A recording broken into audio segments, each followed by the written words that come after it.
Hitting national headlines today throughout the country was President Mumbari stepping down from his presidency in Egypt.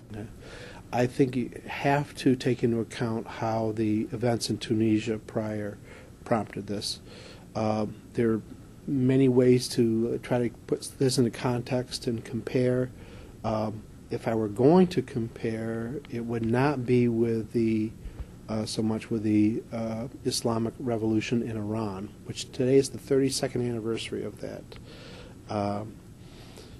because there involved much more violence in terms of the way that the protesters were treated, and that precipitated, I think, the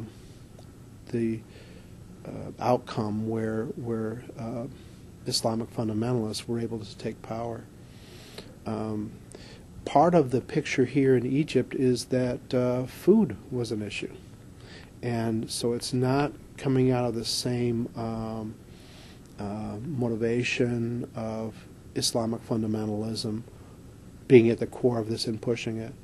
And of late, there were more professionals involved in the protests, so I would expect this to be a much more orderly transition to what's going to happen in the future.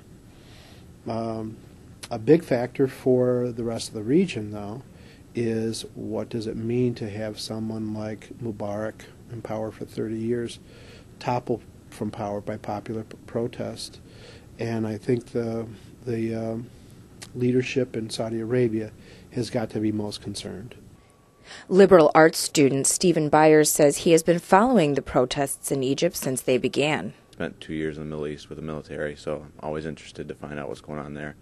I started following it because I realized it's going to affect us here at home. It's going to affect the way oil prices and things like that. So I started to really take notice. I'm cautiously optimistic that a democracy is starting to take place there in the Middle East. The country has kind of pushed democracy since 2001 over there in Afghanistan and Iraq. So I'm hoping that this is another legitimate democracy that's going to take hold and take place.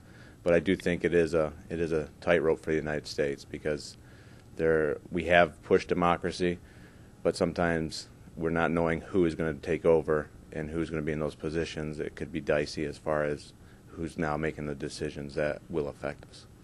This has been Holly Boname at JCC discussing President Mumbari stepping down from his presidency for MyABC50.com.